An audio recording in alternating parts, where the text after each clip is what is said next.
Alright, good morning everyone.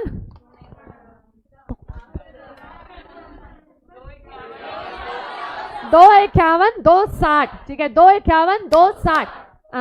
2 13 में क्या है? बुक्स ऑफ अकाउंट्स के 4 आइटम, एक मैं बताऊंगी, एक आप बताओगे। Ready? All sales and all purchases, all assets and all liabilities मैंने ले लिया, ठीक है। All receipts and all expenses of cost under section 148। Last section हमारे सिलेबस का कौन सा है? 148, नोटिफाइड बाय। वेरी गुड यार। सेकंड पॉइंट, फाइनेंशियल स्टेटमेंट्स के बारे में मुझे बताएंगे। फाइनेंशियल स्टेटमेंट्स का कौन सा सेक्शन है? 240, ठीक है। 240 में हमारे कितने आइटम है टोटल? 5 में कौन कौन से आइटम है?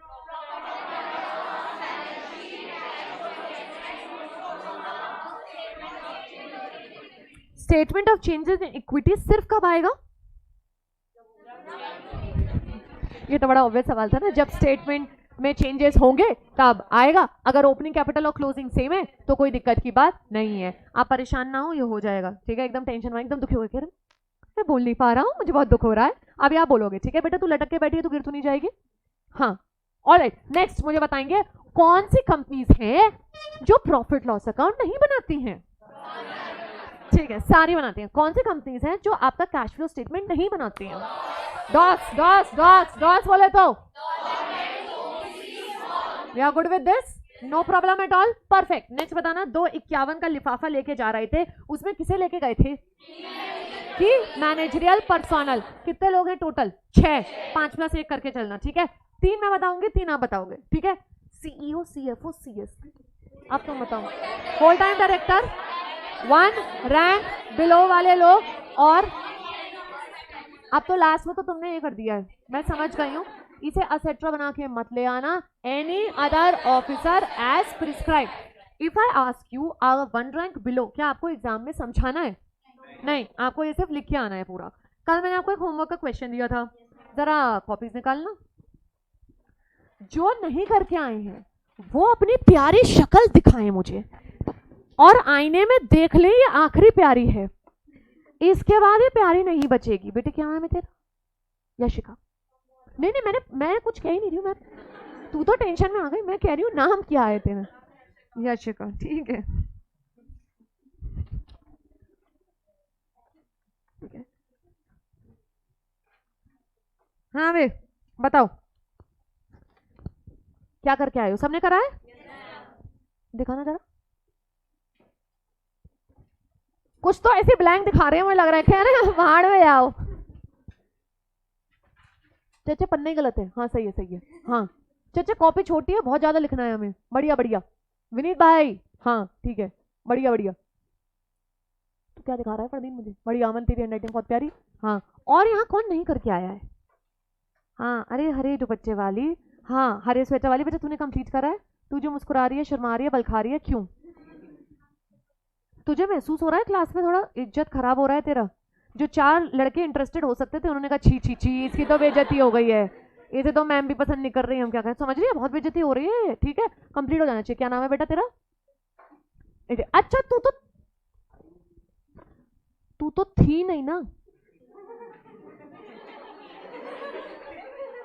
पर मैंने तुझे क्लास तो भेजी थी ना, पर होमवर्क नहीं हुआ तो डांट खाने के लिए तो तू लायक है। पर आज मैंने बहुत प्यार से डांटा है, ज्यादा कुछ बोला नहीं है। इन बच्चों से पूछो कैसी कैसी डांट खा के बैठे हैं, बस पिटे नहीं है ये मुझसे, है ना? तो होमवर्क कंप्लीट हो जाना चाहिए। ऑलराइट, कितना टाइम लगा तुम्हें? मैंने ईटी कितना दिया था यार? है 5 मिनट दिए। 5?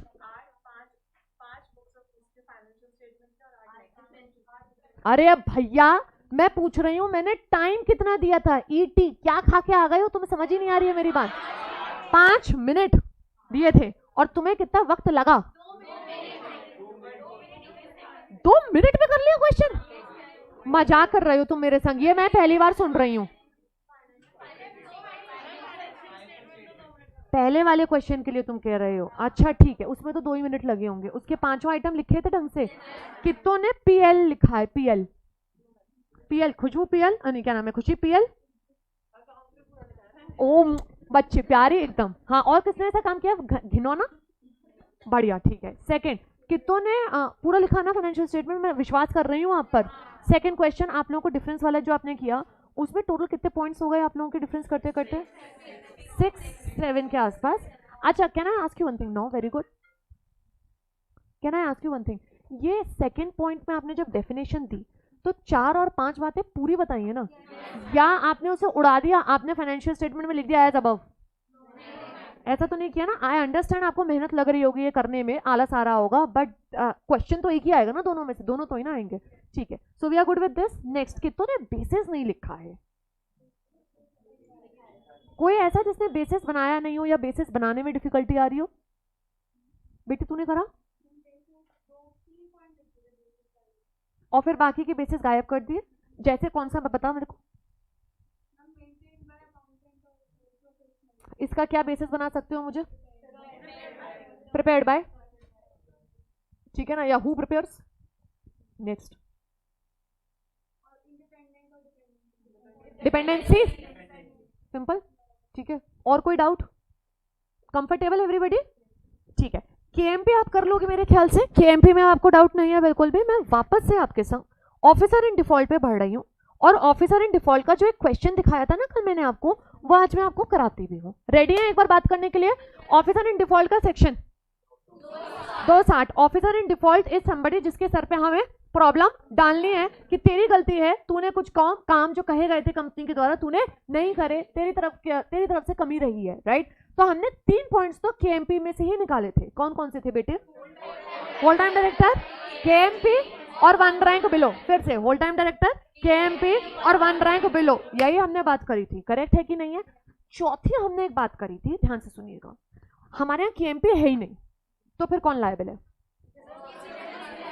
जिसने रिटन में दिया है। कल हमारी क्लास में अमन भाई थे इस काम के लिए, रिटन में जिन्होंने ये बात कंसेंट दी है।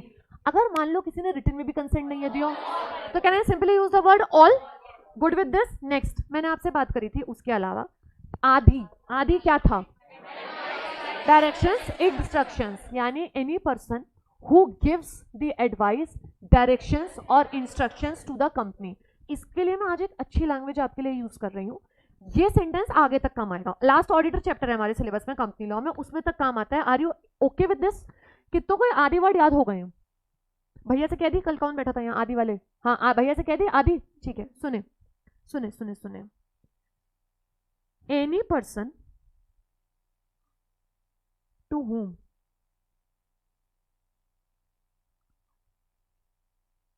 directors of company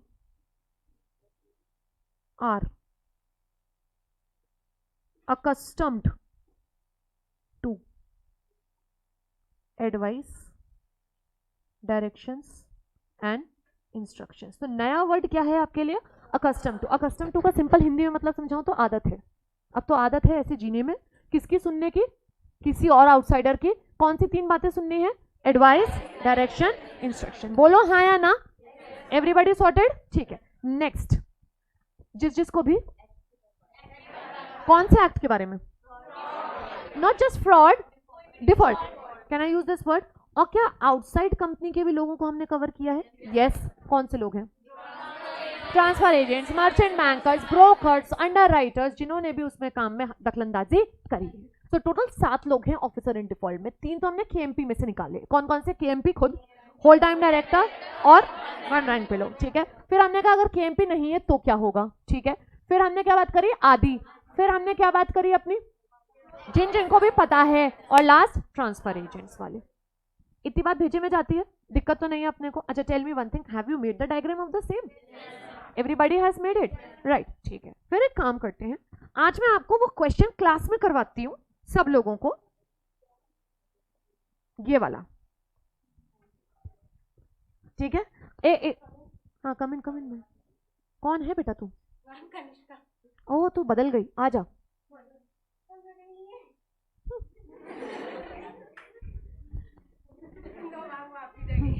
नहीं, यहाँ से ना दिख ही नहीं पाएगी, वैसे तो तू प्यारी सी छोटी सी है।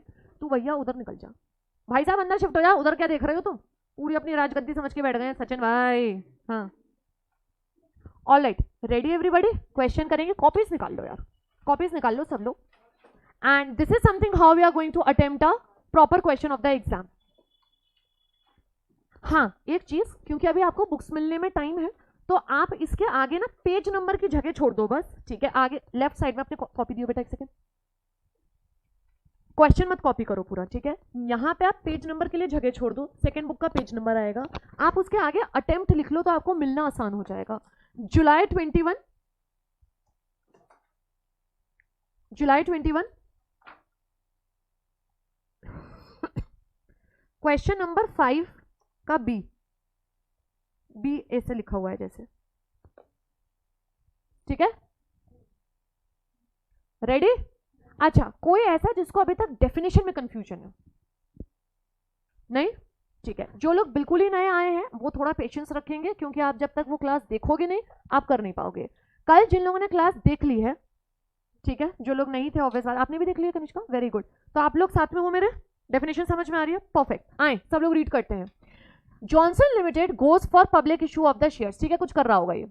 The issue was over subscribed, okay है। A default was committed with respect to some allotment of the shares by the officer। अब देखो यार, हमें allotment नहीं पता और ना हमें उसका कुछ करना, ओवर सब्सक्रिप्शन के बारे में हमने सेक्शन कुछ पढ़ा नहीं और उसका अभी हमें कुछ करना नहीं है, डिफॉल्ट हो गया, बस इतनी सी बात करी है इन्होंने। बेकार के स्टेटमेंट हटाओ, मेन मुद्दे के 3 लाइनों में क्या बात निकली है? डिफॉल्ट हुआ है। Second, there were no MD, whole time director और एनी अदर ऑफिसर और person designated by the board with the responsibility of complying this, यानी कोई ऑथराइज्ड पर्सन नजर नहीं आ रहा है, ठीक बात है, okay. State who are the persons who are going to be considered as officers in default under companies act, ये फर्स्ट पार्ट है। सेकेंड पार्ट देखिएगा क्या कह रहे हैं, examine who will be considered in default in this case. So they have asked you 2 things, 1 पूरे officer in default की definition पूछ डाली है, और सेकेंड कह रहे हैं इस क्वेश्चन में कौन लायबल है। कैन समबडी टेल मी, और if you all can tell me, who is going to be liable, कौन सा पॉइंट लगने वाला है इसमें। देखो मैं एक काम करते हैं, छांटने वाले पॉइंट तो छट गए, केएमपी लग नहीं रहा, होल टाइम डायरेक्टर ऑथराइज्ड है नहीं, 1 रैंक बिलो की यहाँ कुछ बात है नहीं, अंडर राइटर वगैरह को बीच में यहाँ घसीट के कोई फायदा है नहीं, कंपनी के बिहाफ पे डिफॉल्ट हुआ है।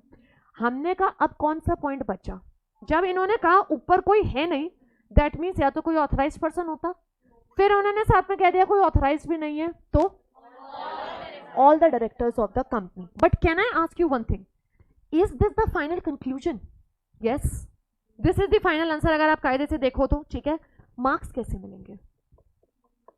कितने लोग सोच रहे हैं, जो लोग पढ़े हुए हैं, जो लोग इस पैटर्न पे काम कर चुके हैं, आई अंडरस्टैंड दैट आपको आता है, I just want to know it from new people, like Sachin आप आए हो कहीं से मेरे ख्याल से, ठीक है, एंड ये मैं सोच रहा हूँ मैं आप पे अटैक कर रही हूँ, just asking, making you a part of the class, और कई सारे लोग मुझे यहाँ पे नजर आ रहे हैं, आप जैसे नजर नए आ रहे हो मुझे। How will you write the answer? Will you throw the conclusion directly on the face कि ले सही बात है हमारी, यही है? पहले प्रोविजंस लिखेंगे, ठीक है। मैं आपको दोनों ऑल्टरनेटिव बता रही हूँ, मेरे दिल के जो करीबी है मैं आपको वो भी बता रही हूँ, और आप कैसे कर सकते हो मैं आपको वो भी बता रही हूँ। मैं आपको अपना ट्राइड एंड टेस्टेड मेथड बता रही हूँ, that is facts of the case. 5 number का क्वेश्चन है, फैक्ट्स ऑफ द केस आएंगे, ये हम उठाएंगे क्वेश्चन में से खुद से, ठीक है। क्वेश्चन क्या कह रहा था अभी हमारा? First point, Johnson limited has committed some default. आपने कहा मैम वो सारी बातें कहां गई जो ओवर सब्सक्रिप्शन हुआ था, अलॉटमेंट में डिफॉल्ट हुआ है, please tell me something, is it important? Do we care about allotment हुआ नहीं हुआ, क्या हुआ? हमें बस एक बात, मुद्दे की बात पता है, क्या? डिफॉल्ट हुआ है। सो व्हेन आई से दिमाग कोने में रखना है, आई डोंट मीन टू से बिल्कुल ही दिमाग कोने में रखना है, आई मीन टू से सेंटेंस बनाने में दिमाग मत परेशान करो अपने को, क्वेश्चन में से निकालो। सेकेंड पॉइंट आपको क्या लगता है होना चाहिए आपके हिसाब से? There is no, yes yes yes, बिल्कुल सही कह रहे हो, देयर इज नो। जो भी लोग वो सेंटेंस दिया था ना, अब इसमें मैं कह रही हूं दिमाग मत लगाओ, ये सेंटेंस आप एज इट इज उठा लो, मुझे कोई तकलीफ की बात नहीं है, चलेगा अपने को, हाँ या ना? ये दोनों सेंटेंस आप देखो मैंने कहां से बनाए हैं, ये देखिए। फर्स्ट मैंने कहा जॉनसन लिमिटेड, ये वर्ड मैंने उठा लिया, ठीक है, हैज कमिटेड अ डिफॉल्ट, ये वाले वर्ड उठा लिए मैंने, ठीक, बस। अब second, there were no MD, whole time director और एनी अदर डेजिग्नेटेड पर्सन। बात हो गई? आप क्वेश्चन पूछा है तो क्वेश्चन क्यों पूछेंगे हम एग्जामिनर से? क्वेश्चन कह रहा है हु आर यू, आप कह रहे हैं हु आर यू, एग्जामिनर कहेगा पागल हो क्या यार, ये क्या बातें चल रही हैं। आपको सिर्फ क्या करना है, आंसर। ठीक है, आपने मेन फैक्ट्स निकाल लिए क्वेश्चन में से, इतना सब साथ में है। क्या आपने ये काम किया हुआ है? कौन ऐसा है जिसने नहीं किया है? ठीक है सर, आपको बात समझ में आती है मेरी? मैं अभी प्रैक्टिस करेंगे ना, इवेंचुअली तो हो जाएगा, बट समझ में आता है सबको? सेकंड पार्ट आया आपका असली, दैट इज प्रोविजंस। अब मुझे एक बात बताइएगा, क्वेश्चन में पूछा है state what do you mean bye officer in default. आपको इसमें क्या समझाना पड़ेगा? एक वही पॉइंट समझा के निकल जाओगे या सबरे पॉइंट समझाओगे? क्योंकि उन्होंने पूछा है यार ऑफिसर इन डिफॉल्ट समझाओ कायदे से, करेक्ट है? तो आप मुझे बताएं ओपनिंग लाइन क्या लिखूं?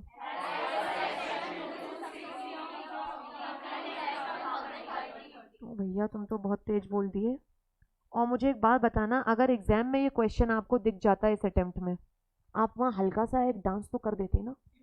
इस क्वेश्चन के पूरे नंबर मिलेंगे, कोई माइका लाल नहीं है जो आपके नंबर काट के दिखा दे 5 में से। मैं आपको सच बता रही हूँ, एग्जाम में ये कौन बच्चे हैं जिनको ये सेक्शन आता है? पहले तो सेक्शन नंबर देख के वो एकदम गिर जाएगा। नेक्स्ट, अब मुझे जरा 7वां पॉइंट आप बता सकते हैं?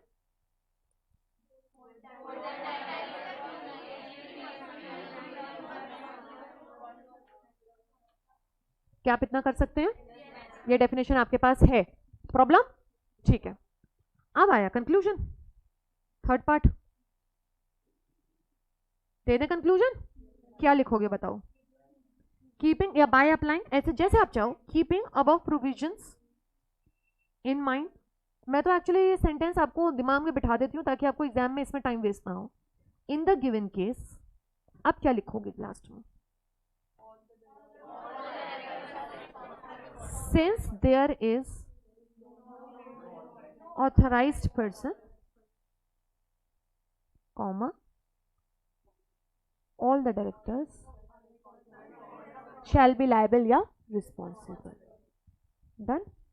So I divided my answer into 3 parts. अब मैं आपको बताऊं आपने इसमें वेरिएशन क्या सीखा होगा। कुछ बच्चे पहले प्रोविजंस लिखते हैं और फिर फैक्ट्स लिखते हैं, मेरे को चलेगा, कोई प्रॉब्लम नहीं है। आप सब पास होके आए हो, ऑब्वियस बात है, यानी आपने वो काम किया ही है।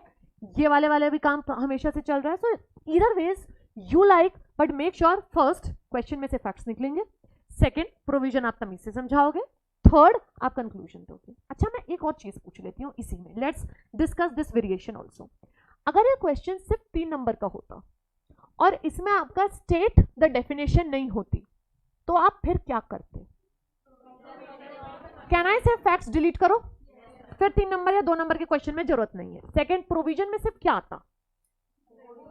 ये देखो, आप बताओ क्या आता? समझा दो, आप पूरा समझा दो, कोई प्रॉब्लम नहीं है। वो तो एक 3 मार्क्स फुल गेन करने का हमारे पास है। सेक्शन बता दो एंड कंक्लूजन एक लाइन में हो जाता है, that all directors shall be liable. ठीक है, ओके विद दिस? अगर मान लो ये कुल मिला के सिर्फ 2 नंबर का क्वेश्चन होता तो फिर आप इसमें ना सेक्शन बताते 260, सिर्फ वो वाला पॉइंट बताते, जो भी नंबर पॉइंट है आपका। मैंने मान लिया कि 4 था, जिसमें हमने कहा कि ऑल विल बी रिस्पॉन्सिबल और कंक्लूजन एक लाइन का। So you have to cut short करना है उस काम को। समझ में आता है अपने को? अच्छा, एक और चीज याद रखना मेरी तरफ से, I am a very risk averse person. I don't like taking risk in the exam hall. I am somebody who thinks that अगर मुझे आती है बात और क्या पता है एग्जामिनर कहीं मुझे मार्क्स कम दे दे इस वजह से, बिकॉज 4 कॉपियां मेरे ऊपर जो रखी होंगी, वो नालायक लिख के आए होंगे सब कुछ, और मुझे आते हुए भी आधा नंबर में कहीं ना कहीं अपना गंवा रही हूं। क्यों? क्योंकि मैं 1 लाइन कम लिख के आई हूं, मैंने सोचा इसमें कम बन जाएगा, कम में काम हो जाएगा, और क्या पता एग्जामिनर चाह रहा हो लालची कह रहे ये भी लिखो, ये भी लिखो, ये भी लिखो। तो थोड़ा सा स्मार्ट प्ले करना।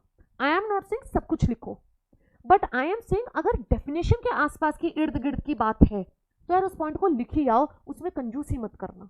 2 नंबर का है, आपको ही पता है 2 नंबर इस चीज के होंगे, एक कंक्लूजन का और एक किसी और पॉइंट का।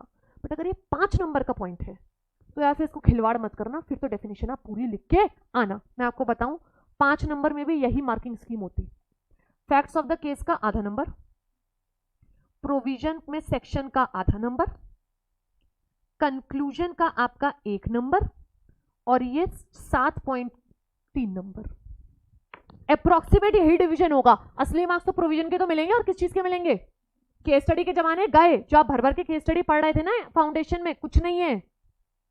We literally do not have any case study in company law भाई। कह रहे मैं कोई नहीं है, 3 केस स्टडीज हैं, रिची वर्सेस एशबरी, आपने कहा टर्कवांड आने ओ, और कंस्ट्रक्टिव नोटिस की केस स्टडी, क्योंकि ये 3 डॉक्टर है ना, यही है, इसके अलावा कुछ नहीं है। केस स्टडी लाइक जैसे Mukul Dutta versus Indian airline, ठीक है, लिली वाइट वर्सेस द, कह रहे मैम मतलब जैसे वो हमने की थी, याद है आप, वो पति पत्नी लड़ रहे थे, बालपुर वर्सेस बालपुर, है ना, वो तो हमारा प्यारा केस था। सैलमन वर्सेस मैम सैलमन, कुछ नहीं है, कुछ नहीं है।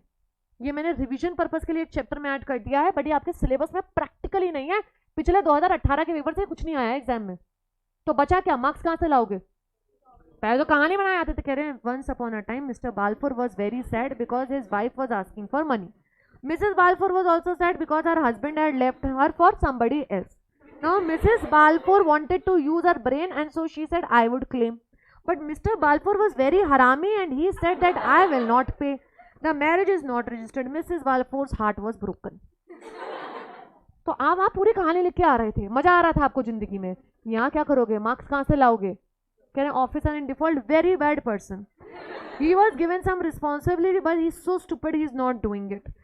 You can not write that nonsense. जैसे वो बुक्स ऑफ अकाउंट्स में एक सवाल नहीं आया था, कह रहे बुक्स ऑफ अकाउंट्स में और वैरायटी बताएंगे ना, जरूरत नहीं है भाई, डेफिनेशन पे स्टिक करो और आगे बढ़ो। क्या ये बात ठीक है अपने को? ये वाला फॉर्मेट कॉपी मारेंगे इसका, ठीक है। क्वेश्चन समझ में आ गया? रेफरेंस में कहाँ का अटेम्प्ट लिख लिया, जुलाई 21 क्वेश्चन 5B, ठीक है। अब इसको कर लो आप, और सुनो बे 10 मिनट ले लो मुझसे, ये मुझे प्रोविजन पूरे चाहिए आपसे।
हाँ एक second please take care of this. I have use the numbers here, ठीक है, I am using the numbers और अल्फाबेट्स हियर। बुलेट्स या विदाउट पॉइंट्स आप काम नहीं करेंगे। This makes your paper very presentable, so make sure that you are writing the point system, ठीक है।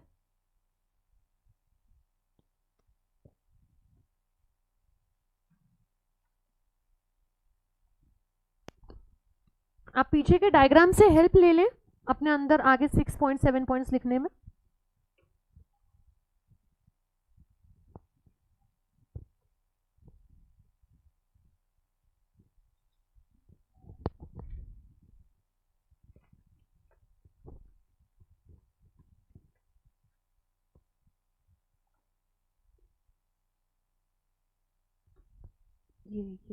ये कह रही हूँ मैं बेटा, ये हटा के अपने को 1 2 3 4 करना है।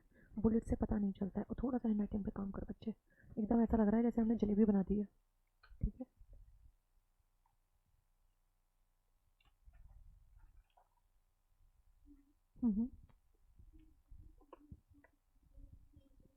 हाँ, why not, that's not a problem. Cuttings कम यार, कटिंग्स कम प्लीज, गंदगी का काम नहीं करना है हमें.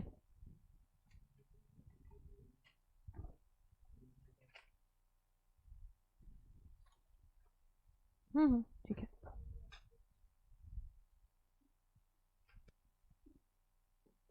आप क्यों नहीं कर रहे हो बेटा? अच्छा, हर्षिता.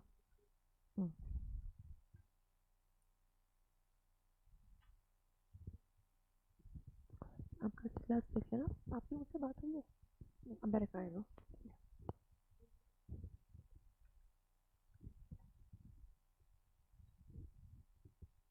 रोशनी, नहीं नहीं नहीं, डिफाइन कुछ नहीं करना है सर, डिफाइन कुछ नहीं करना है, डिफाइन कुछ नहीं करना है पागलपने में. केएमपी डिफाइन करने मत बैठ जाना, या ट्रांसफर एजेंट, कुछ डिफाइन नहीं करना है, सिर्फ 7 पॉइंट बताने हैं आपको मेन मेन.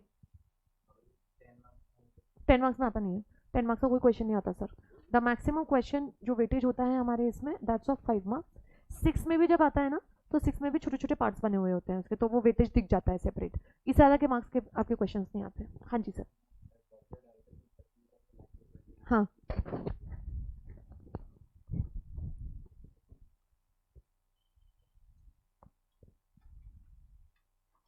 ये अकस्टम टू वाली आप लाइन ये लिख सकते हैं अगर आपको दिक्कत आ रही है सेंटेंस बनाने में, तो आप इसको आगे पीछे कर सकते हो. कीवर्ड्स हैं अकस्टम टू, आदि. ठीक है, दैट्स इट.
क्या मैं कंक्लूजन दिखा दूं आपको?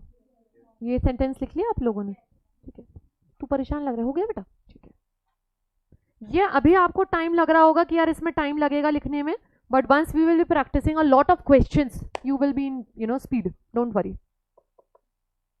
कितने लोग कंफर्टेबल हैं ऑलरेडी इस मेथड से? मतलब जैसे चाहो, प्रोविजन पहले, फैक्ट्स बाद में, दैट्स ओके, बट कितने लोग कंफर्टेबल हैं? आपने फाउंडेशन का पेपर ऐसा किया है. ठीक है, गलत सवाल हो गया. कितने लोग कंफर्टेबल नहीं है? आप बेहिचक बता दो अगर आपने ऐसा नहीं किया है, तो मैं अकॉर्डिंगली मेहनत कर लूंगी आप लोगों के साथ. सबने करा हुआ है? जिंदगी संवर गई मेरी तो. ठीक है. ध्रुव भाई, कंक्लूजन भी हो गया तुम्हारा? ठीक है. Girls in the end doubt? Okay. Vartika, आपने क्लास देख लिया बच्चे? ठीक है, ठीक है. परसों की तो है ही नहीं, परसों में ट्रेजेडी हो चुकी है मेरे संग. I recorded and I forgot to check voice. तो वो क्लास है, तो आप शब्दों को पकड़ पाओ तो पकड़ लेना. 2 डेफिनेशन कराई है सिर्फ, 2 13 और 2 40. वो आपने पहले ही करी हुई है, परफेक्ट है. हाँ भाई, हो गया हो तो बताओ मुझे. तो आप देख रहे हो एक चीज, from third day you have even started doing the questions which have come in exams, right? आपका अटेम्प्ट कब है? नवंबर 22. और अब यहाँ अच्छी प्रैक्टिस पे आ गए हैं. एक एक क्वेश्चन भी रोज करते जाओगे और घर के लिए एक आध, you would be good to go. ठीक है, all right. Can I move ahead with all of you? If everybody is okay, come.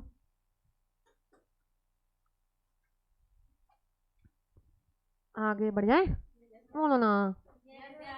ठीक है. एक चीज पूछनी है यार मुझे आपसे, रुको. ठीक है.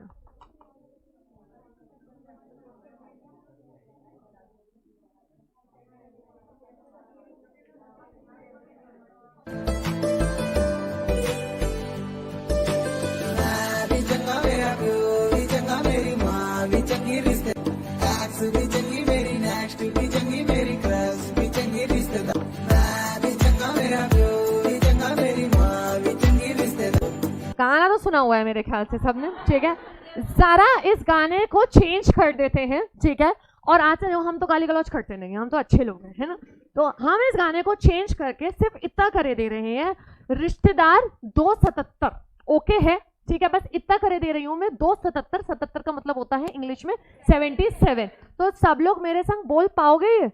Everybody okay with this? जरा बोल के दिखाएंगे मुझे, ठीक है। फिर से बोल के दिखाएंगे मुझे, फिर से बोल के दिखाएंगे मुझे।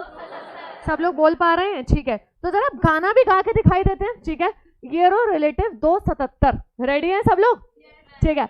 मैं भी चंगा, मेरा प्यो भी चंगा, मेरी माँ भी चंगे, रिश्तेदार 277, ठीक है। सॉर्टेड है हमारा, है कि नहीं है, ठीक है। एक बार मैं तुम्हारे लिए गाना फिर से बजाती हूँ, और जैसे ही रिश्तेदार वाली लाइन आएगी तो तुम क्या बोलने वाले हो? 277। मार खाओगे अगर गाली दी तो तुमने, ठीक है। आ जाओ,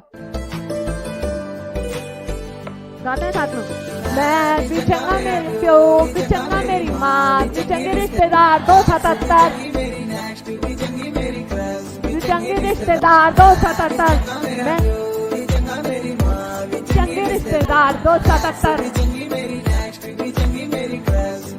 रिश्तेदार 277। डन हो गए रिश्तेदार हमारे, ऑलराइट, ठीक है।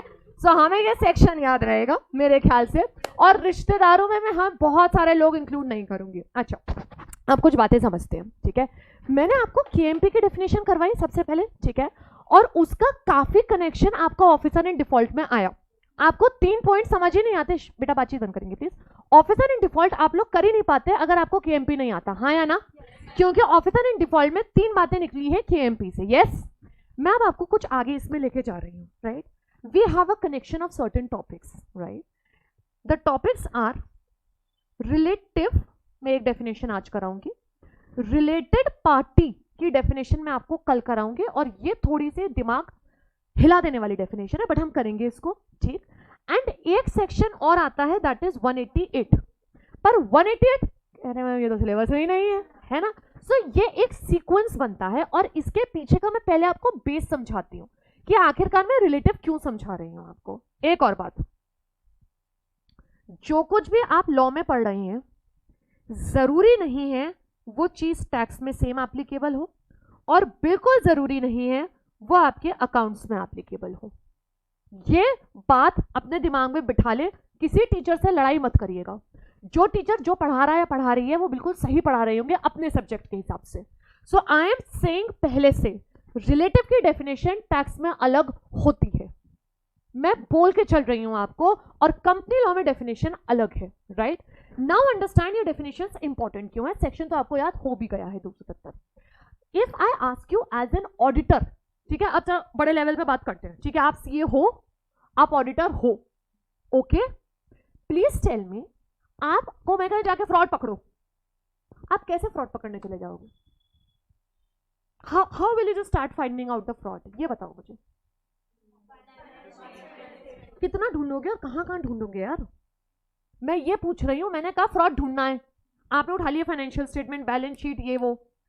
कैसे ट्रैक कैसे करोगे किसी डॉक्यूमेंट को, और कैसे आपको पता चलेगा कि किसमें हो सकता है शक की गुंजाइश हो सकती है और किसमें आप शक नहीं करोगे? हाँ, अमाउंट्स का देख के, चलो मैंने मान लिया एक बात की मटीरियलिटी देखोगे, can I use this word with you? Material मतलब बड़े ट्रांजैक्शंस देखोगे, 10 20 50 100 रुपए, छोटे ट्रांजैक्शंस अवॉइड मारोगे, ठीक है। और बताओ कहां शक करोगे? थोड़ा थोड़ा थोड़ा दिमाग लगाओ। आपने ये बात सुनी है, रुको। फेमिलियरिटी ब्रीड्स कंटेंट, इंग्लिश में हमने ये सेंटेंस सुना, अच्छा ठीक है। घर का भेदी लंका ढाए, ठीक है। Birds of same feather flock together, ये बातें हमने सुनी हुई हैं, ठीक है। मैं अब आपको एक एग्जांपल देती हूँ लाइव, और उसके बाद फिर आप मुझसे बात करना, आपको कंसेप्ट समझ में आएगा मैं क्यों पढ़ा रही हूँ। रिलेटिव आपको ढूंढने एज एन ऑडिटर, उसके बाद रिलेटेड पार्टी आपको ढूंढने, और उसके बाद उनसे उनके बीच में होने वाले ट्रांजैक्शंस आपको ढूंढने। 3 लेवल पे बात करूंगी, रिश्तेदारों की, रिलेटेड पार्टीज की, और फिर ट्रांजैक्शंस की। ट्रांजैक्शन तक मैं जाऊंगी नहीं क्योंकि सिलेबस में नहीं है, बट मेन मैं आपको क्या समझा रही हूँ कि आपको पता करना है कि फ्रॉड कहाँ है। और अब मैं आपको सिखाने जा रही हूँ, listen to me very carefully, fraud के चांसेस कहाँ ज्यादा हो सकते हैं, वल्नरेबिलिटी कहाँ ज्यादा है। मैं ये नहीं कह रही होगा, मैं कह रही हूं कहां पे चांसेस ज्यादा हैं, everybody ready? I need some volunteer. कोई मुझे 2-3 जने वॉलंटियर चाहिए, 3 जने वॉलंटियर चाहिए. हाँ, you need to go, please go. ठीक है, हाँ हाँ, any 3 volunteers I need. Okay, I have Kanishka. Next 2 जने और चाहिए. वी हैव खुशी. ठीक है, और तीसरा जना एक और चाहिए. ठीक है, वी हैव प्रियांशी. एक बार लड़कियों के लिए जोरदार तालियां हो जाए. कर रही तालियां, एकदम कर रही तालियां हो यार. भाई वॉलंटियर करना भी बहुत बड़ी बात होती है. ठीक है, रेडी हैं सब लोग? ओके, वहीं बैठी रहो अपनी जगह पे. तुम्हारे में डायग्राम्स बना देती हूँ. ठीक है, कनिष्का चश्मा लगा देते हैं. ठीक है ना, ये रही कनिष्का. ठीक है, ये है कनिष्का. कनिष्का. ठीक है, देन वी हैव खुशी. खुशी की लंबी पोनीटेल, इसके मुंह पे मास्क है, मास्क लगा के बैठी एकदम मुंह छुपा के. ठीक है, and then we have Devanshi. Priyanshi, I am sorry, Priyanshi. ठीक है, ये प्रियांशी. ठीक है, और देखो भगवान की कृपा, देखो कैसे 3 बच्चों ने साथ में एकदम से हाँ किया है. अब आप उनका लॉजिक सुनना. कनिष्का क्या है, आज अपने मम्मी पापा से कह रहे मैं वहां मम्मी पापा का ही रोल दे दो अब. ठीक है, ये रहे मम्मी पापा. मम्मी पापा बहुत खुश हैं. कह रहे देखो नाच रहे हैं, उनके बाल भी खड़े हो गए. कह रहे हैं एकदम खुशी से, कह रहे हैं बेटा आज तू पास हुई है, हमें बड़ा अच्छा लगा है, बड़ा गर्व महसूस हुआ है. जा ये 500 रुपए ले जा और जाके अपनी पसंद का सामान ले आ. ठीक है, तू चिप्स ला, कोल्ड ड्रिंक ला, चॉकलेट्स ला, खर्चा करके आ, जो तेरा मन करे. 500 रुपए दे रहे. 500 रुपए कम लग रहे हैं क्या? ज्यादा दूं क्या? चल, कौन से मेरे हैं, ले. 5000 दे दिए. कह रहे कपड़े भी ले आइयो और जो तेरा मन करे तू लेके आ. ठीक है, तो अब मैं आपको 2 ऑप्शन दे रही हूं, सब लोगों को ध्यान से सुनते चलना. कनिष्का की अपनी रियल सिस्टर खुशी बहन. ठीक है, इनकी दुकान है, इन्होंने एक से एक A1 कपड़े टांग रखे. ये देखो स्कर्ट टंग रही है. ठीक है, अब टॉप बनाना तो बहुत मुश्किल है, पैंट बना देती हूं. पैंट टंग रही है. ठीक है, हाँ शॉर्ट्स बनाने और आसान है, शॉर्ट्स भी टंग रहे हैं. ठीक है, तो ये कपड़े लेने के लिए पहुंच गई हैं एकदम. अब आप प्रैक्टिकली सोचना, जब कनिष्का अपनी बहन की दुकान में घुसेगी, खुशी को पता नहीं है अभी कि बहन पास हो गई है. बहन तो दुकान पे बैठी थी, संभाल रही थी, काम संभाल रही थी. वहां की कनिष्का ने बताया करी बहन मैं क्या पास हो गई हूँ. खुशी एकदम खुशी के मारे पागल, कह रही है लेके जा यार, तू कपड़े लेके जा यार, क्या बात कर दी. अब आप मुझे सोच के बताना इस मौके पे क्या होगा. कनिष्का कह रही है बहन पैसे ले ले. बहन क्या कहेगी? नहीं नहीं यार क्या बात कर रही है यार, पागल है क्या, पैसे लूंगी क्या तुझसे, तू जा. ठीक है, पर कनिष्का फिर एक बात कह गई. कनिष्का कह रही है यार एक बहन काम कर सकती है, वैलेंटाइन भी तो आ रहा है और यही मौका मिला है पैसे निकालने का, काम करें, मम्मी पापा को नहीं बताते. खुशी कह रही है अच्छा फ्रॉड, मम्मी पापा भोले, भोले मम्मी पापा भोले. ठीक है, इन्होंने खुशी ने कहा यार एक काम करना, अब तू जा ही रही है, देख मुझे 500 दे जा, मेरा तो कोई है नहीं, मैं अपने मोमोज गोलगप्पे खा लूंगी, तू बाकी 4.5 ले जा. आपस में fraud done, very easy and done हो गया. इजी था ना, क्यों? रिलेटिव थे, राइट. अब इसका एक अगला एग्जांपल करते हैं. कनिष्का की बहन की कोई दुकान नहीं है. कनिष्का एक दुकान पे गई जहां बहुत अच्छे कपड़े मिलते हैं, आलीशान. प्रियांशी, यहां पर भी ये सेम कपड़े टंग रहे हैं. ठीक है, मैं और क्यों बनाऊं, मुझे आते ही नहीं है. ठीक है, प्रियांशी इनको बिल्कुल नहीं जानती है, ये प्रियांशी को बिल्कुल नहीं जानती है, अनजान लोग. इन्होंने कहा कपड़े कैसे दिखाए, प्रियांशी ने कहा देख लो टंगे हैं, ये स्कर्ट ले लो, कनिष्का ने कहा पैक कर दो. ये कितने पैसे हुए? क्या ऐसा हो सकता है ये पैसे ना दे? किसी भी सूरत में ऐसा हो सकता है. और क्या ऐसा हो सकता है प्रियांशी इनको बिना पैसे दिए निकलने दें? कह रही बहन एक सेकंड ठहर, कहाँ जा रही है, पैसे, आप पैसे तो देंगी. यहां क्यों इन्हें प्रॉपर खर्चा करके आना पड़ा? यहां ये हेरा फेरी नहीं कर पाई, क्यों? क्योंकि यहां कोई रिलेशन. दैट मीन्स अगर आपको ये समझ में आ गया कि किसी कंपनी में जो हायर अथॉरिटीज हैं, अगर वो अपने रिश्तेदारों के संग ट्रांजैक्शन कर रहे हैं तो फ्रॉड का स्कोप बहुत इजी है. वहां आसान है क्योंकि अनजान लोगों के संग मिलकर फ्रॉड करना मुश्किल है. जब आपकी किसी से दोस्ती हो जाती है, जब आपके कोई रिश्तेदार होते हैं, उनके संग मिलकर कोई काम करना बहुत आसान है। प्रैक्टिकली बताना, जब भी आपके घर में कभी कुछ मैटर फैलता है आपकी वजह से, आपके भाई बहन निकल के आते हैं जो आपको बचाते हैं। पापा से पिटने की नौबत आती है तो मम्मी बचाती है, मम्मी से पिटने की नौबत आती है तो पापा बचाते हैं, छोटे वाले भाई की पिटने की नौबत आती है तो आप बचाते हो, एंड सो ऑन। यस और नो? यही होता है ना। तो that means if I am asking you, understand the concept that where is the vulnerability of fraud high, what are you going to tell me? Relative and उनके बीच में related parties और उनके संग होने वाला transaction। तो अगर as an auditor आप कह रहे हो, ध्यान से सुनना, एक कंपनी में KMP है, let's say CEO, उसने एक ट्रांजैक्शन अपनी सिस्टर के संग किया है दूसरी कंपनी में, वो दूसरी कंपनी में डायरेक्टर है, और एक इन्होंने किसी आउटसाइडर रैंडम पर्सन के संग किया है। आप सबसे पहले शक में किसको लेके आओगे? कायदे से मैं ये नहीं कह रही फ्रॉड है, मैं कह रही हूँ फ्रॉड हो सकता है, चांसेस बहुत हाई हैं। सत्यम केस में सत्यम ब्रदर्स दोनों इन्वॉल्व थे, एक जना इन्वॉल्व नहीं था। विजय माल्या के केस में उसका बेटा सिद्धार्थ माल्या बहुत मुश्किल से बचा है, ऑन पेपर्स वो बच गया है किसी तरीके से। पर आप मुझे बताना, जिसके पिताजी इतने लाखों करोड़ों का फ्रॉड कर रहे हो, घर में पता नहीं चलेगा? आपके घर में अगर एक ऐसी कोई चीज आ जाती है, एक गिलास तक नया आता है, आप कह रहे अच्छा नया गिलास आया, हमें बताया नहीं, अच्छा मम्मी कपड़े हमें बताया नहीं, है ना? This is how it works. Do you think पापा घर से आना, इमेजिन, जस्ट इमेजिन कि आपके पापा 500 करोड़ का फ्रॉड कर रहे हैं और आप यहाँ मासूमियत से कह रहे हो मैम फीस कम कर दो। How can I believe that? That behind is like 500 crore का deal done, fraud, and you are like 500 रुपए कम कर देती तो अच्छा हो जाता। You are understanding my point? So how can I imagine, how can I believe that somebody will not be involved? You got it? So आज मैं आपको पहले कौन सी डेफिनेशन कराने जा रही हूँ? मैं रिलेटेड पार्टी कल कराऊंगी, शायद आपके लिए ज्यादा हो जाए वो, इसलिए कहाँ गया रिलेटिव। याद रखना, बड़ा सिंपल सेक्शन तो याद हो ही गया है, कौन सा? तो कल तो मेरा स्वागत सिर्फ सेक्शन के संग नहीं करोगे, तुम बिल्कुल गाना गा के करोगे, ठीक है ना? चाहिए यार, घर जाके सुन लेना, गाली मत सुनना, घर वाले ढूंढते हुए आ जाएंगे मुझे, ठीक है? ऑलराइट, 10 लोग हैं टोटल, ठीक है? ये रहे 10, ठीक? और इसको मैंने बड़े प्यार से, ये आदमी खतरनाक लग रहा है बट डरना मत, मुझे भी लग रहा है अब तो डर, ठीक है? फर्स्ट मैंने अच्छा सिस्टमैटिक बनाया है, you people come from your parents, right? So we have mother, we have father. अच्छा एक और चीज यहाँ पे एक क्लैरिटी ले आऊं मैं आपको, ये बच्चों का बड़ा फेवरेट क्वेश्चन होता है, कह रहे हैं मतलब अगर सौतेले हुए तो, मतलब अडॉप्टेड हुए तो, ठीक है ना? ये आपके मन में सवाल आता है, please listen to me very carefully.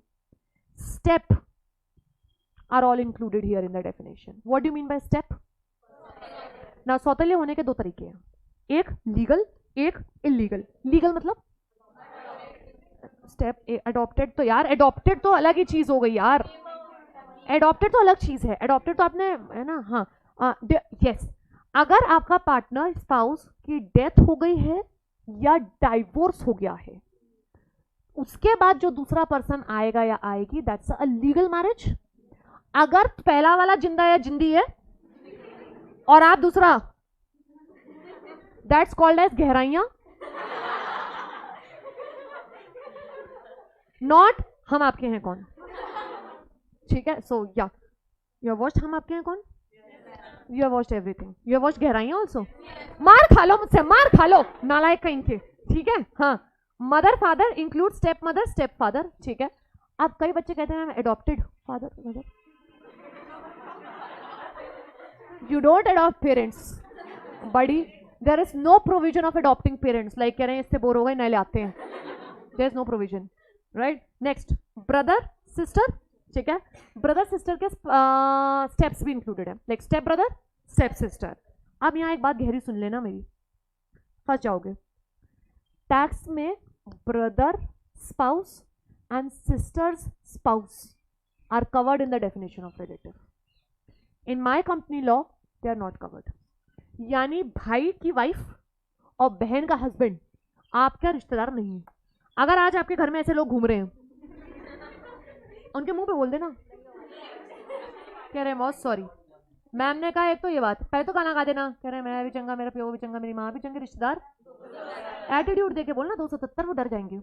दूसरा, जैसे आपका कोई बड़ा, कितनों के बड़े भाई बहन जिनकी शादी हो चुकी है, सगे सगे, like real, dude you are into problem, telling you, I am telling you.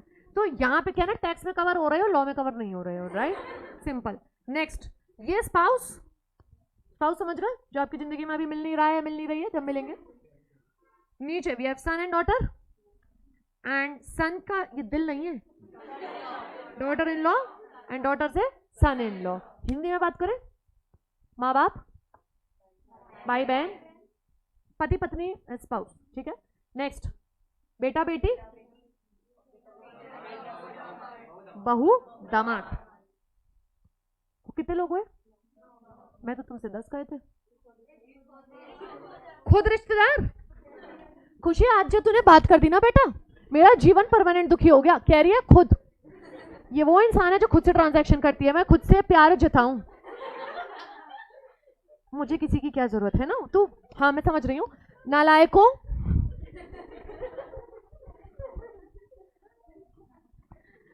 सुने, हाँ हाँ, बच्चे ढूंढ रहे हैं, कह रहे हैं इसमें कुछ कमी है जरूर से।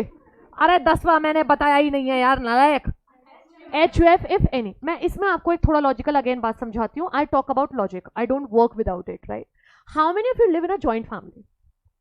Joint means in the same house there are chacha tau staying together, ठीक है ना। एवरीबडी, कुछ कह रहे हैं, एवरीबडी स्टेज टुगेदर। कलानी रह रही है पूरी घर में, ठीक है, स्टेज, ठीक है। तुम कितने लोग हैं, हाथ उठाए, दिखाना, शक्ल दिखाना, ठीक है। अब तुम लोगों से बात करते हैं, ठीक है ना, महिलाओं से बात कर लेते हैं। आपके घर में कौन कौन रह रहे हैं? चाचा ताऊ, आई एम अज्यूमिंग, ठीक है ना। मामा तो नहीं रह रहे होंगे, अभी इतना मॉडर्नाइजेशन तो नहीं आया है, ठीक है। हाँ, तुम्हारे कौन रह रहे हैं? हाँ, मतलब पापा के छोटे भाई चाचा रह रहे हैं 2, और ताऊ जी, बड़े पापा भी रह रहे हैं, ठीक है, बहुत बढ़िया। और तुम्हारे यहाँ कौन रह रहे हैं मीत भाई? चाचू और दादू रह रहे हैं, करेक्ट है। मुझे एक बात बताइएगा, जब आप अपने घरों से बाहर जाते हैं, कोई हो सकता है आपकी फैमिली बहुत आगे हो, बट दैट्स ओके, बट कुछ में ऐसा होता है कि आपको अपने दादाजी से पूछ के जाना पड़ता है।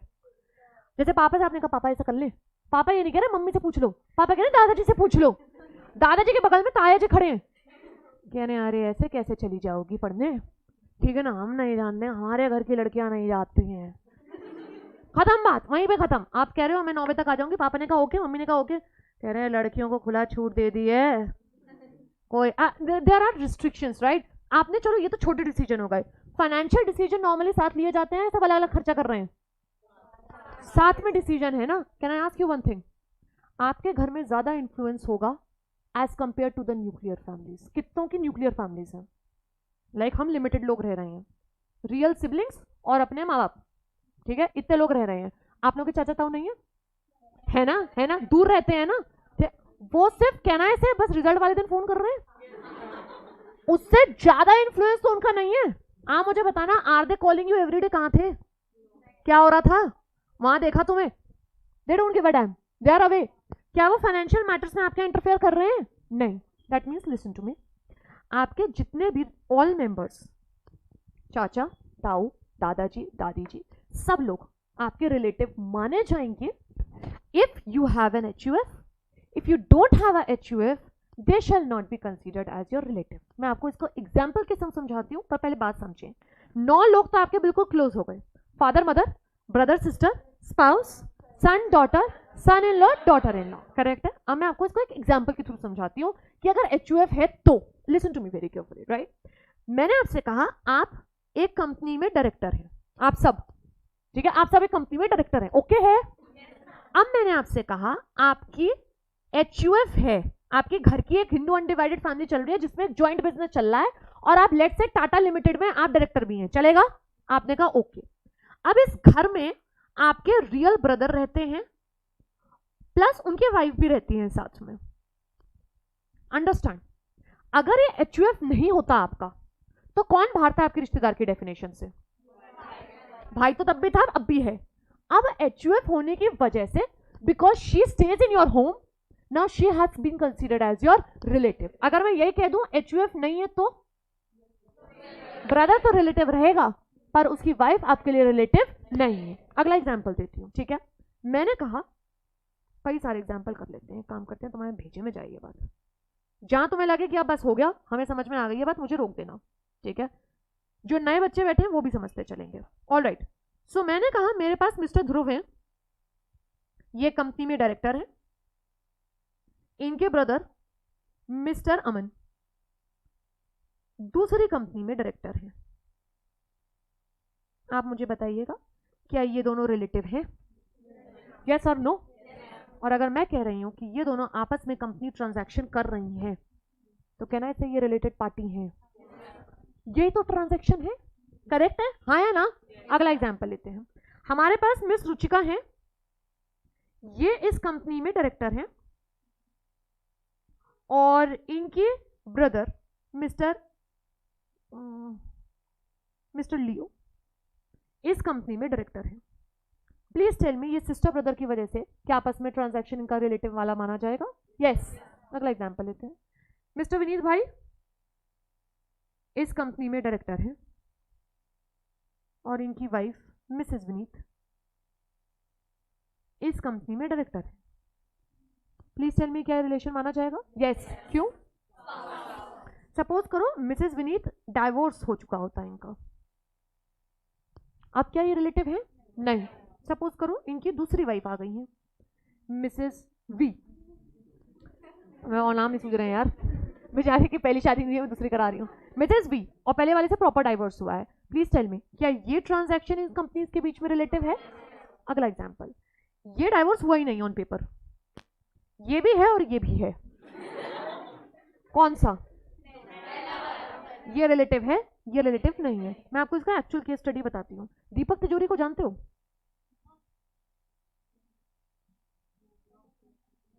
ये आपकी उस पिक्चर में था, पहला नशा पहला खुमा, ठीक है?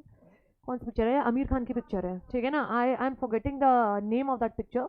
आई वॉच दैट पिक्चर में पहला नशा पहला खुमा नया प्यार है नया, कह रहे ये तो सनम ने गाया है। अरे नहीं यार, ये ओरिजिनल उसी का है। उसमें विलेन बना था ये आदमी, ठीक है? आमिर खान को साइकिल रेस में हराना चाहता था, उस जमाने में ऐसे ही होता था। ये बिग बॉस का विनर शायद रहा, नहीं बिग बॉस में नहीं, विनर नहीं रहा है। खैर, इस आदमी के संग क्या हुआ मैं आपको मस्त बात बताऊं। क्या हुआ, इसकी एक मैरिज रही, फर्स्ट मैरिज, और उस टाइम पे कुछ रिटर्न फिटन तो होता नहीं था सच, बट वो मैरिज थी, मतलब प्रॉपर मैरिज थी। उसके बाद में कुछ कॉन्ट्रैक्ट वगैरह हो गया, फर्स्ट वाइफ को छोड़ दिया, डाइवोर्स नहीं कह रही हूँ, लाइक छोड़ दिया। इंडिया में एक कंसेप्ट चलता है, छोड़ दिया, तुम्हें छोड़ दिया। सेकंड वाइफ आ गई, सेकंड वाइफ के संग हंसते खेलते जिंदगी के 18 साल बीत गए, कभी जिंदगी में नहीं सोचा कि ये छोड़ देगी, इसने छोड़ दिया, ठीक है? और भाई साहब क्या हुआ, सेकंड वाइफ, और उसके 18 इयर्स की उसकी एक डॉटर भी है इस सेकंड वाइफ से, ठीक? ये औरत कह रही सेकंड वाइफ के अलावा मुझे बहुत सारा एल्यूमिनी मनी दो, जैसे ऋतिक ने दिया तू भी दे। तिजोरी की तो तिजोरी पहले से ही खाली है, उसने आता जिंदगी में कोई बड़ा काम किया नहीं, इसका दिमाग खराब हो गया, इसने एक लॉयर हायर किया। भाई साहब पता चला एक्चुअल में फर्स्ट वाइफ से कभी ऑन पेपर डाइवोर्स हुआ ही नहीं था। जब वो ऑन पेपर ही डाइवोर्स नहीं हुआ तो सेकंड वाइफ तो कभी भी 18 साल से लीगल थी ही नहीं, ये तो काम ही पूरा इलीगल था। एक और बात आई, डॉटर तो 18 की हो गई है, इलीगल अगर अनलॉफुल भी होती लेट से, तो भी उस केस में 18 से बिलो को मिलता पैसा। अब तो वो 18 भी प्लस हो चुकी है, तो इसका ही पत्ता कटा। ये मुस्कुरा रही है, 18 साल बाद तेरा कर्मा आया, ठीक है?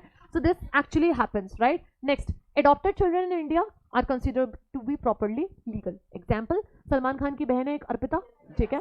She is adopted and she is a legal person, तो उसमें कोई दो राय नहीं है। सिर्फ अनलॉफुल ये वाले माने जाएंगे जो विदाउट मैरिज विदाउट डाइवोर्स आ गए हैं। सॉर्टेड है, ठीक है? अब अगला एग्जाम्पल लास्ट, रेडी हैं सब लोग? ठीक है, अंशिका गुप्ता के real brother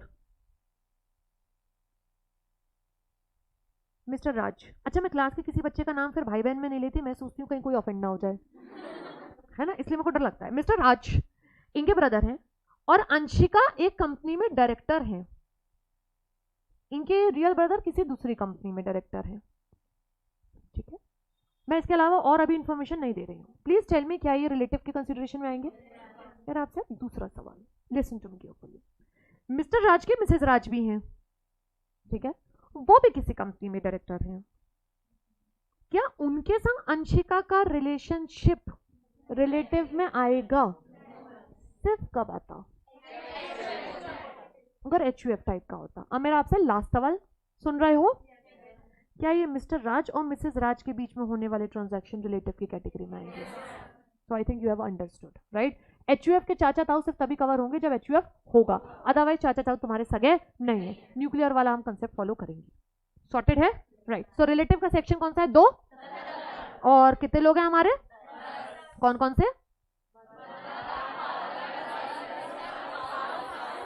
sun, daughter, son in law, daughter in law and members of HUF if any, यानी अगर HUF है तो उसके मेंबर्स काउंट करे जाएंगे। क्या ये भेजे में बात जाती है? और मैं आपको क्यों पढ़ा रही हूँ ये रिलेटिव वाला टॉपिक, क्या आपको ये बात भी समझ में आई है क्यों पढ़ा रही हूँ यार? To detect the chances of fraud. ये ऑडिटरी तो काम करेगा, करेक्ट है, ठीक है। अब आप कुछ मत करो, आप कॉपीज निकालो और ये डायग्राम बना लो।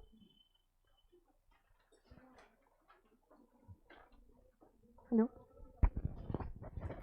Good afternoon. ओके,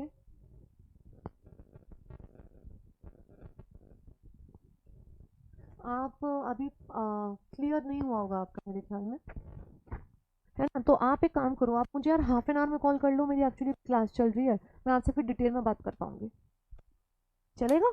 आपका क्या नाम है? आयुष, ठीक है, मैं आयुष आपसे कॉल पे बात कर लूँगी अभी, ठीक है ना, हाफ एन आवर में, नहीं तो आप कॉल कर लेना। ओके,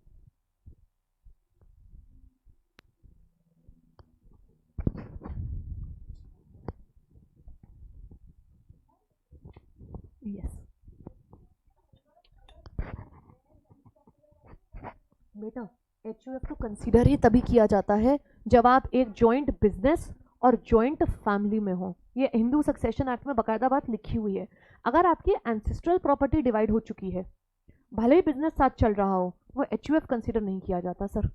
सबके एड्रेस में, आधार कार्ड पे या बैंक अकाउंट के डिटेल्स में जो भी आपके हों, आपके घर का एड्रेस सबका सेम होना चाहिए। ये लीगल में आपको बात बता रही हूँ। Suppose the ancestral property is divided, they have all taken there parts, और लेट्स से धंधा कहीं सेम चल रहा है हमारा साथ में, वो HUF की कंसिडरेशन में ही नहीं आता है as per Hindu succession act. To have a HUF you need to have 2 things main, first an ancestral property and second a family who is staying together. अब कितने लोग अलाउड हैं इसमें, मतलब मिनिमम कितने से आप स्टार्टिंग कर सकते हो, लोगों की बात नहीं है, मिनिमम 3 जनरेशंस की बात होती है। ग्रैंडफादर, फादर और सन, अगर इतने भी कैटेगरी के लोग हैं, अब तो फीमेल्स भी इंक्लूडेड है ऑफ कोर्स, अगर लेट्स से ग्रैंडफादर, फादर और डॉटर लेट्स से, तो they can form a HUF। Now what you have to show an ancestral property, ये आपका एक पुराना घर, पुराना जरूरी नहीं, कितना पुराना जरूरी नहीं है, बट एक प्रॉपर्टी साथ में होनी चाहिए, and they should have a business together. जहां बिजनेस या प्रॉपर्टी सेपरेट हुई, जहां एड्रेसेस अलग अलग हुए लोगों के, फिर एक पॉइंट रहने से कोई फर्क नहीं पड़ता। आप बात समझ गए मेरी? हाँ, फिर वो HUF ही नहीं है यार। अरे रे, मुझे लगता है आप लोग HUF पढ़ के नहीं आए हो, मेरी बात सुन लो, एक सेकेंड मेरी बात सुन लो सब लोग। HUF का मेन 2 मतलब होता है, एक एंसेस्ट्रल प्रॉपर्टी है आपकी, 2 आप साथ में बिजनेस कर रहे हैं और उस प्रॉपर्टी में साथ में रह रहे हैं। यू जस्ट नोट, एक प्रॉपर्टी पड़ी है मेरी ताजमहल के पीछे, कह रहे हैं वहां रह कौन रहा है? भूत। कह रहे धंधा क्या कर रहे हैं सूर्यनगर में। मुझे बात बताओ, is this HUF? No. Hindu undivided family, नाम से दिख रहा है undivided, neither the property is divided nor the business and nor the family is divided. एक भी चीज अगर अलग हो गई, घर अलग हो गए, अगर आपके, आप अलग रहने लगे, चले जाओ फ्लैट लेके, जा रहे हैं हम घर छोड़ के, कभी खुशी कभी गम, नो HUF बड़ी, no HUF, that is to be you know in head clear. Kabhi Khushi Kabhi गम देखिए हमने, शाहरुख खान को निकाल दिया, बिजनेस साथ नहीं हो रहा, उसने अपने USA में एम्पायर खड़ा कर दिया, लंदन में अलग बिजनेस कर रहा है वो आदमी, is that HUF? No. Now understand दूसरे तरीके से, he returns, he brings his son also back. Now Amitabh, Shahrukh and साथ में उसका वो बेटा जनगण मन वाला, और एक वो ऋतिक, ठीक है, ये सब साथ रह रहे हैं, अब साथ में धंधा कर रहे हैं। जया भादुड़ी भी बैठ रही है उसमें, काजोल भी बैठ रही है, और करीना पू भी बैठ रही है। नाउ दिस इज बड़ी HUF, this is haveli, helicopter landing, HUF goes by no business together, no HUF। और लेट्स से सब अपना अपना अलग अलग कुछ काम कर रहे हैं, कह रहे हैं आज मैं अपने एक स्टेशनरी की दुकान खोलूंगा, वो समोसे बेच रही है Kajol, no business, no HUF, ठीक है, ये this is HUF। Next, Hindu undivided family is a very I will say India में it's a very restricted thing, because it's not applicable to all religions. Muslims, Christians या कोई भी other religion के लोग HUF में कवर नहीं हो सकते हैं। There can be only Jains, Sikhs, Buddhists, and of course Hindus. So that just these people are covered. So अगर आप मुझसे बात करो कि लेट्स से कोई मुस्लिम फैमिली है या क्रिश्चियन फैमिली है, वो साथ में बिजनेस कर रहे हैं या साथ में रहते हैं, they cannot form HUF. That's how it works. एक ही, ठीक है.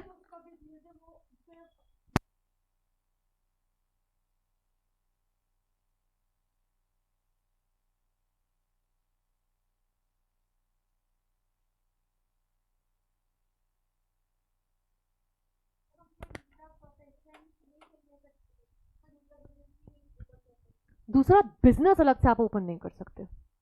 नो नो नो, आपकी प्रेजेंस उस सेम बिजनेस में दिखनी चाहिए. अगर आपका सेपरेट बिजनेस है तो फिर तो चीजें सेपरेट हो जाती हैं. यार अब ये बात पता चलती है ऑन पेपर या आप ऐसे ही बिना पेपर के काम कर रहे हो, फिर तो सिंपल है. बिना पेपर के कर रहे हो, नोबडी केयर्स. ऑन पेपर अगर दिख रहा है then it's a separate thing, वो डिवाइडेड मानी जाती है HUF. फिर HUF का कोई लॉजिक नहीं है, राइट. इट मीन्स ना, बात समझो, a family who eats together, who works together is a family. That is the main concept of HUF. and Hindu Succession Act बहुत पुराना एक्ट है, 1955 का एक्ट है ये. तो it works on that concept only. It cannot be like आप मुझसे कहो कि आज हम अलग रह रहे हैं या अलग बिजनेस स्टार्ट कर दे, किसी भी तरीके से. That's not HUF, right? आप मुझसे जो बात कर रहे हो, मैं आपको एक एग्जांपल देती हूँ. I have a friend of mine and he recently had a son, ठीक है. एंड अभी तक उसके फादर और सिर्फ वो दोनों अपना एक बहुत पुराना बिजनेस पुराने आगरा में करते हैं, गोल्ड का गिरवी पे रख के काम करने वाला. So now they have a son. And आपको पता होगा HUF में माइनर भी पार्टनर को पार्टनर्स बन सकते हैं, ठीक है. सो वो 3 जनरेशन हो गई पेपर पे दिखाने के लिए. घर एक ही है, भले ही वो आपका रिकंस्ट्रक्ट हुआ है, पर घर तो एक ही में रह रहे हैं. तो दे ओपनड अ HUF, उनका रजिस्ट्रेशन हमने HUF के रूप में कराया है. So that's how it is possible. सिर्फ 2 जनरेशन से काम नहीं चलता है.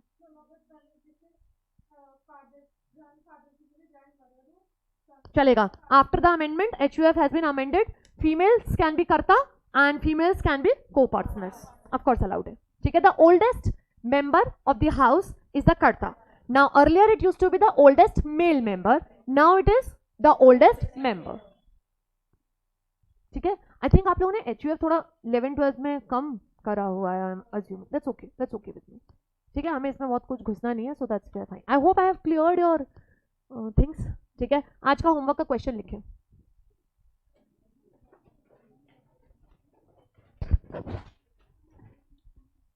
सुने, कल की क्लास मिस मत करिएगा. मैं कल आपको करवाने वाली हूँ रिलेटेड पार्टी, ठीक है. उसमें हमें बहुत एग्जाम्पल्स करने हैं, बहुत एक विविड कंसेप्ट है वो. So please please please be on time here, right. हाँ, क्वेश्चन लिखो. Define relative under companies act 2013.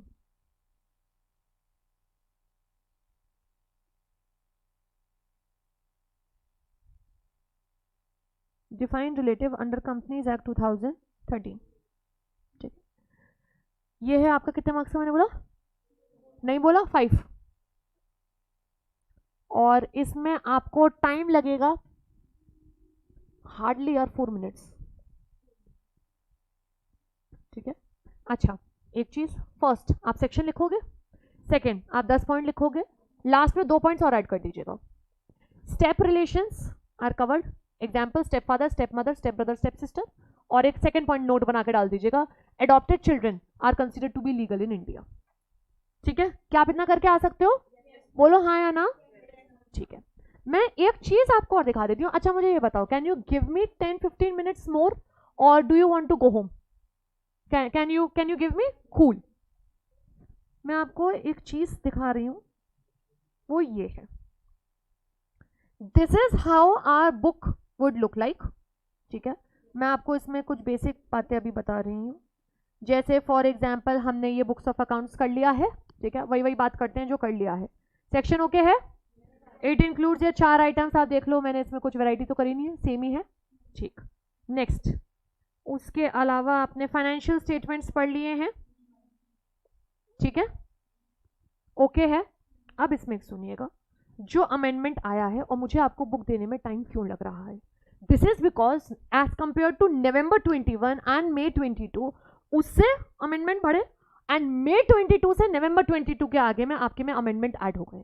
अब मेरे पास 2 ऑप्शन है. एक, मैं आपको अभी करा दूं. दूसरा, मैं अलग से अमेंडमेंट क्लास लूं इन सितंबर और फिर कराऊं. What do you think is preferable? अभी कर लोगे तो याद हो जाएगा, राइट। एक कॉन्सेप्ट समझाने के लिए मैं आपके संग जा रही हूँ। आपने इसमें ये 5 चीजें देख ली होंगी, बैलेंस शीट और ये सब कैश फ्लो, ये सब दिख गया अपने को, हाँ है ना।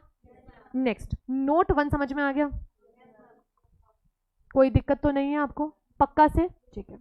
एक अमेंडमेंट बता रही हूँ, ये कई जगहों पे एप्लीकेबल होगा, पर आप इसका मतलब समझ लीजिए पहले। ये क्या हो गया भैया, this has started happening again, ठहरो ठहरो ठहरो, ठीक है। स्टार्टअप्स क्या है यार, what is a startup? Some new business, ठीक है। और बताओ, इनोवेटिव आइडिया, यानी आप मुझसे ये कह रहे हो कि शार्क टैंक के जितने आइडियाज हैं उन सबको मैं कंपनीज एक्ट में स्टार्टअप मान लूं, ये कह रहे हो आप मुझसे? ये कह रहे हो आप मुझसे ना। As per company law, startup is a startup, it's a private company first. Second, it is recognized by government and normally it is CG, however it can be SG also। SG समझते हैं, state government, यानी इसको किसने support दिया हुआ है? Government ने। Third important बात सुनिएगा, इनका बकायदा रजिस्ट्रेशन एज स्टार्टअप किसी गवर्नमेंट की स्कीम में हुआ है। भी एग्जाम्पल सुनना चाहते हो? मेक इन इंडिया, कुशल भारत, कौशल भारत, आपने ये नाम सुने हैं ना, ये गवर्नमेंट की स्कीम्स चल रही हैं इस टाइम पे। आपका रजिस्ट्रेशन वहां हुआ है, यानी आपके पास किससे फंडिंग आ रही है? आप शार्क टैंक नहीं आए हो, आप वहां से पैसा नहीं उठा रहे हो, आप आम इंसान से पैसा नहीं उठा रहे हो, आपको सपोर्ट कौन कर रही है? गवर्नमेंट। अब मैं आपको इसमें थोड़ा सा और समझाती हूँ ताकि आपके भेजे में स्टार्टअप वाली बात चली जाए, लिख भी लेना इसको अलग से। स्टार्टअप की डेफिनेशन नहीं आएगी, स्टार्टअप से रिलेटेड जितने एग्जेम्पशंस हैं वो आएंगे। तो आज स्टार्टअप समझ लो, ठीक है? समझ में आ रहा है ना? भेजा जा रहा है। अगर आज तुम मुझसे कहते हो कि हम एक नए तरीके के मोमोज बनाएंगे और नया ठेला लगाएंगे, क्या ये स्टार्टअप है? क्या ओला स्टार्टअप है? कंपनी लो के हिसाब से नहीं है। ओयो, तौबा तौबा, बिल्कुल नहीं है, ठीक है ना। उबर नहीं है, ठीक है। इसके अलावा आप मुझे बताओ और कोई स्टार्टअप्स बताओ। जोमैटो नहीं है। इन सबके पास किसकी परमिशन नहीं है कि अपना नया कुछ कर रहे हैं? आप आज खोल लो, आप आज नया धंधा करो यार, किसने मना किया है? पर आपके पास अगर गवर्नमेंट का सपोर्ट नहीं है तो आप अपने लिए तो कहने के लिए स्टार्टअप हो, पर कंपनीज एक्ट के हिसाब से आप स्टार्टअप नहीं। आप में से कितनों ने ये वर्ड सुना हुआ है? तुम्हें क्या लग रहा था मैं क्या लिख रही हूँ? SEZ, स्पेशल इकोनॉमिक जोन, क्या होता है ये? गवर्नमेंट स्पेशल प्रोविजन देती है। सबसे बड़ा SEZ इस टाइम पे बना हुआ है बेटा गुजरात में, आप पढ़िएगा जाके ऑनलाइन में। गुजरात में इतना बड़ा SEZ सेटअप हुआ है, it's like becoming second Bangalore. Bangalore was the silicon valley of our country, Gujarat is now being supported by government. और क्यों नहीं होगा यार? ठीक है, I am not saying this, ठीक है। हाँ, so SEZ, so normally these startups are also located in SEZ। ये SEZ में लोकेटेड है, यानी गवर्नमेंट का सपोर्ट है, SEZ में बेस्ड है। गुजरात वगैरह जैसी जगहों पे, गुड़गांव में, वहां पे इनको सपोर्ट मिल रहा है। फोर्थ, एक नया पॉइंट समझा रही हूं, इनको प्रमोट ना इंक्यूबेटर, टेक्नोलॉजिकल पार्क्स, बड़ी बड़ी यूनिवर्सिटीज लाइक IIT, IIM, ये सपोर्ट करते हैं। मैं आपको इसका मतलब समझाती हूँ। आप जैसे PhD वगैरह करते हो ना, तो जब आप PhD करते हो इट्स लाइक आप रिसर्च वर्क कर रहे हो, ठीक है, आप कुछ रिसर्च कर रहे हो। सो जब आप कोई स्टार्टअप लेके आए हो तो डोंट यू थिंक आपको उस पर R&D करना पड़ेगा? लाइक बहुत रिसर्च करना पड़ेगा ना कि ये प्रोडक्ट मार्केट में चलेगा नहीं चलेगा, कितनी कमाई होगी, क्या क्या करना पड़ेगा, टीम क्या होगी, एंड सो ऑन, राइट। बहुत काम करना पड़ेगा, और गवर्नमेंट का पैसा ले रहे हो तो भाई साहब वैसी टेंशन की बात है। तो इनको, इन स्टार्टअप्स को जो सपोर्ट किया जाता है कि आपका R&D कहाँ होगा, बात समझो। तुम मोमोज नहीं बना रहे हो कि अपने घर में पीछे अपने बैकयार्ड में अपने 4 दोस्तों को बैठा कर ये वाला मोमो ट्राई करियो, ये वाला मोमो ट्राई करियो, ये करियो, अब कैसा लग रहा है, आप वहां से फीडबैक लेते हो। ये लोग ऐसे फीडबैक नहीं ले सकते। इनके संग बड़े बड़े प्रोफेसर्स, साइंटिस्ट, बायोलॉजी वाले लोगों को क्या कहते हैं? No there is better word, हाँ वर्ड नहीं, some person related to biology, हाँ, and these people are involved। और ये लोग कहाँ मिलेंगे तुम्हें लगता है? जिस सड़क पे चलते हुए मिलेंगे तुम्हें? कि एक scientist, hi scientist, you find rickshaw rickshaw rickshaw, अरे साइंटिस्ट जा रहा है. You don't, you find these people working in. और बड़े बड़े जो R&D सेंटर्स होते हैं वो कहाँ होते हैं? यूनिवर्सिटीज. मैं एक एग्जांपल देती हूँ, ठीक है? Do not take this otherwise. Dayalbagh में आज से कुछ साल पहले एक फेमस मर्डर केस हुआ था. आई am not mentioning the name of the girl, but this happened and she was murdered by another fellow of the college. अगर आपको ध्यान हो 2012 या 13 की बात है, ठीक है, अगर आप न्यूज़पेपर पढ़ते हो तो. She was actually working on some kind of vaccination and she was killed in the laboratory. That means she was doing some research in the college, in the university. Same I am trying to tell you. ये startups को incubators होते हैं ना, incubators are like कैसे समझा, a small area जहाँ पे आपको सारी फैसिलिटीज मिल रही हैं. साइंटिफिक टेक्नोलॉजिकल पार्क्स या आगरा में नहीं मिलते. सुभाष पार्क की बात नहीं कर रही हूँ जहाँ पे बजरंग बल वाले आ गए थे ना. I am talking about Bangalore, I am talking about Gujarat, जहाँ पे पार्क्स बने हुए हैं, टेक्नोलॉजिकल पार्क्स. वहाँ पे आप अपने हिट एंड ट्रायल्स कर सकते हो. सो वहाँ पे स्टार्टअप्स को सपोर्ट मिल रहा है. तो हमने कहा अब पहला एग्जाम्शन आया आपके सिलेबस में कि आप स्टार्टअप हो किसकी डेफिनेशन के अंदर? Companies act. आप प्राइवेट कंपनी हो, आपको गवर्नमेंट का सपोर्ट है, आप कहाँ लोकेटेड हो? SEZ. और आपका काम में हेल्प कौन कर रहे हैं? इंक्यूबेटर्स. है ना? इतना बात समझ में आता है. आपको भी कैश फ्लो स्टेटमेंट बनाने की जरूरत नहीं. और ये ना आज मैंने पहली और आखिरी बार समझाया है. मैं अगली बार से सिर्फ वर्ड यूज करा करूंगी स्टार्टअप. आप एकदम समझ जाना ये कौन से वाले स्टार्टअप की बात हो रही है जो कौन से में एक्ट में अलाउड है. Companies act. किसका सपोर्ट है? कहाँ लोकेटेड है ये इनको हेल्प R&D इनका कहाँ से होता है? राइट. तो इनको कुछ सालों के लिए एग्जाम्शंस मिला हुआ है. और आप जानते हो इनको कितने सालों का नॉर्मली एग्जाम्शन मिला हुआ है स्टार्टअप का पूरे कंपनीज एक्ट में? For anything and everything. यानी अगर आज आप 2022 में इनकॉर्पोरेट करे गए हो एज अ स्टार्टअप, हम आपसे चू तक नहीं करेंगे कितने साल तक. ये पहले ओरिजिनली टाइम था, ओरिजिनली 5 years. अभी रिसेंट में अमेंडमेंट आया है and the time period has become 10 years. This is the last topic of the amendment, या जो भी आप कह लो आज का. ये आप ऐड कर लो अपने आंसर में. फाइनेंशियल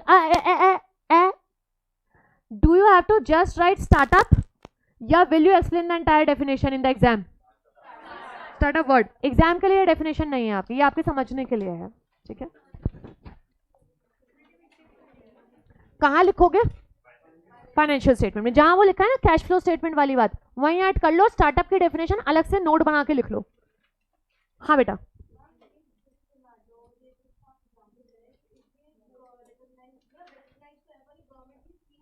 ना गवर्नमेंट की स्कीम में है, ना SEZ में लोकेटेड है, ना इनका कोई R&D ऐसा चल रहा है. ये आपका पर्सनल आइडिया है बाबा. इसलिए आप गवर्नमेंट के कोई आइडियाज लेके आओ, गवर्नमेंट के टेक्नोलॉजी बेस पे सपोर्ट करो, वहां मिलेगा आपको. मैं आपको एग्जांपल्स देती हूँ. पब्लिक वेलफेयर या गवर्नमेंट के किसी उस पे पर्टिकुलर उस पे काम कर रहे हैं. मैं आपको एग्जांपल देती हूँ, ठहरो. प्राइवेट का तो क्योंकि हम सब जानते हैं.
आत्मनिर्भर वो भी इसी स्कीम में है, मतलब गवर्नमेंट के उससे. अच्छा, आपको पता है ये स्टार्टअप की गवर्नमेंट स्कीम किसने स्टार्ट करी थी? None other than in 2015 it got started. Have you forgotten make in India वगैरह का कंसेप्ट अब आया है यार. एक बार गांधी जी ने चलाया था और एक बार वक्त आया है, इसमें मुझे कोई भी कंपनी का नाम नहीं मिल रहा है। आई सर्च ढंग से, स्कीम्स आ रही हैं गवर्नमेंट की, कौन सी स्कीम्स में आप रजिस्टर कर सकते हो। सो या इतना समझ में आता है, आ जाए। देखें, ए चुप, नोट 2 पे आइएगा। A private company which is covered under the definition startup as per the notification of department of industrial policy and promotion, ये प्यार से कहलाता है डिप। डिपार्टमेंट है जो सेंट्रल गवर्नमेंट के अंडर में काम करता है, जैसे रेलवे का department, ministry of corporate affairs एक डिपार्टमेंट, ये डिपार्टमेंट है, छोड़ो नाम। Ministry of commerce and industry में also not include the cash flow statement in their financial statements. क्या ये क्लियर है अपने को? थर्ड नोट एक छोटा सा, कि आप ये एग्जेम्पशन तभी ले सकते हो जब आपने एनुअल फाइलिंग कंप्लीट कर रखी हो। ये मैं आपको टॉपिक एनुअल फाइलिंग का अलग से जब कराऊंगी तो उसमें हो जाएगा, तो इसलिए परेशान मत हो। सॉर्टेड है। सो आज मैंने आपको कौन सा सेक्शन कराया है? 277, ठीक है। रिलेटिव में कितने लोग आते हैं total? 10। Brother in law and sister in law are not covered, they are covered in tax. We are fine with this. कल मैं आपके संग एक बढ़िया टॉपिक लेने वाली हूँ, दैट इज रिलेटेड पार्टी, ठीक है। डे आफ्टर टुमारो तक आई एम टारगेटिंग कि हमारा ये फर्स्ट चैप्टर डेफिनेशंस का कंप्लीट हो जाए। मेरे को 3 इंपॉर्टेंट डेफिनेशंस लेनी है। एक तो छोटी सी है मैनेजिंग डायरेक्टर, आई थिंक वो मैं कल ही ले लूंगी, एंड रिलेटेड पार्टी, उसमें मुझे 1 आवर लगेगा। सेकंड मुझे एक डेफिनेशन लेनी है फाइनेंशियल ईयर की, वो मैं परसों लेने वाली हूँ और उस पर न्यूमेरिकल्स भी कराऊंगी। सिंपल है। अगर मान लो आपका क्लास देखने के बाद भी समझ में ना आए तो आप मेरे पास नेक्स्ट डे फिर आएंगे। उसके बाद मैं आपका हाफ एन आवर क्लास लूंगी कॉर्पोरेट वेल का, and followed by that I start with a very important topic, that is types of companies. आप पढ़ चुके हो, वेरी गुड। नहीं पढ़े हो, वेरी गुड। मुझे आपको उसमें नए पॉइंट्स ही कराने हैं। Okay with this? कूल। चलो।